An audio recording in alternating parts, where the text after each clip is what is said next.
കുടലിലെ ചീത്ത ബാക്ടീരിയകൾ കൊണ്ടുണ്ടാകുന്ന വായുനാറ്റം വിട്ടുമാറാത്ത രോഗികൾ ചികിത്സയ്ക്ക് ഓൺലൈനായിട്ടും അല്ലെങ്കിൽ ക്ലിനിക്ക് നേരിട്ട് വരുമ്പോഴും ചോദിക്കുന്ന ഒരു കാര്യമാണ്, ഡോക്ടർ എന്തുകൊണ്ടാണ് ഇത് വിട്ടുമാറാണ്ട് നിൽക്കുന്നത്? ഞങ്ങൾ വില കൂടിയ ടൂത്ത് പേസ്റ്റുകൾ ഉപയോഗിക്കുന്നുണ്ട്, 2-3 നേരം പല്ല് തേക്കുന്നുണ്ട്, ഞങ്ങൾ ഡെന്റിസ്റ്റുകളെ കണ്ടു, വേറെ ബുദ്ധിമുട്ടുകളൊന്നുമില്ല, എന്നാലും ഞങ്ങൾക്ക് ഈ ദഹന പ്രശ്നങ്ങളുണ്ട്, പക്ഷേ അതോടൊപ്പം തന്നെ ഈ വിട്ടുമാറാത്ത വായുനാറ്റമുണ്ട്.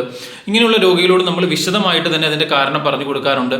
പ്രധാനപ്പെട്ട 3 കാരണങ്ങൾ കൊണ്ടാണ് ഇതുപോലെ ദഹന പ്രശ്നമുള്ളവരിൽ കണ്ടുവരുന്ന വായുനാറ്റം പൊതുവെ അനുഭവപ്പെടുന്നത്. ഒന്നാമതായി കുടലിലെ ചീത്ത ബാക്ടീരിയകളുടെ അമിതമായ വർധനവ് മൂലം ദഹനക്കേടുകൾ ഉണ്ടാവുകയും അതുമൂലം മലബന്ധം ഉണ്ടാവുകയും ചെയ്യുന്നവരിൽ ഇതുപോലെ വായുനാറ്റം കണ്ടുവരാറുണ്ട്.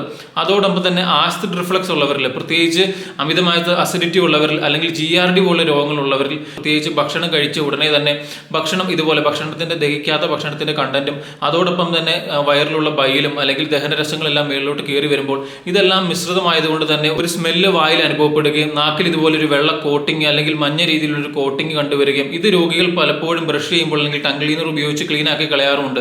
എന്നാലും അത് പിറ്റേ ദിവസം എഴുന്നേൽക്കുമ്പോൾ അതുപോലെ തന്നെ ആ കോട്ടിങ് വരികയും വായുനാറ്റം ഉണ്ടാകുകയും ചെയ്യുന്നത് പൊതുവെ ഇങ്ങനെയുള്ള രോഗികൾ പറയുന്ന ഒരു രോഗലക്ഷണമാണ്. ഇങ്ങനെയുള്ളവർ അറിഞ്ഞിരിക്കേണ്ടത്, നിങ്ങൾ ദിവസവും 3 നേരം പല്ല് തേച്ചിട്ടോ വില കൂടിയ പേസ്റ്റുകൾ ഉപയോഗിച്ചിട്ടോ അല്ലെങ്കിൽ ഇതുപോലെ പല്ല് ക്ലീൻ ആക്കിയത് കൊണ്ടോ മാത്രം ഈ പറയുന്ന വായുനാറ്റം വിട്ടുമാറുകയില്ല. അതിന്റെ കാരണം റൂട്ട് കോസിനെ കണ്ടെത്തി ട്രീറ്റ് ചെയ്യണം. അഥവാ നിങ്ങൾക്ക് ദഹന പ്രശ്നമുണ്ടെങ്കിൽ, നിങ്ങൾക്ക് കുടലിലെ ചീത്ത ബാക്ടീരിയകളുടെ ബുദ്ധിമുട്ടുകൾ ഉണ്ടെങ്കിൽ, അതുകൊണ്ടുണ്ടാകുന്ന മലബന്ധമുണ്ടെങ്കിൽ അല്ലെങ്കിൽ GRD ആസിഡ് റിഫ്ലക്സ് പോലുള്ള ബുദ്ധിമുട്ടുകൾ ഉണ്ടെങ്കിൽ, അസിഡിറ്റിയുടെ പ്രശ്നമുണ്ടെങ്കിൽ അത് ക്ലിയർ ചെയ്യാനായിട്ടുള്ള മരുന്നുകൾ അല്ലെങ്കിൽ ചികിത്സകൾ അല്ലെങ്കിൽ പ്രോപ്പർ ആയിട്ടുള്ള ഡയറ്റ് ഫോളോ ചെയ്താൽ മാത്രമാണ് നമുക്കിത് പൂർണ്ണമായിട്ട് മാറ്റിയെടുക്കാനായിട്ട് കഴിയുകയുള്ളൂ.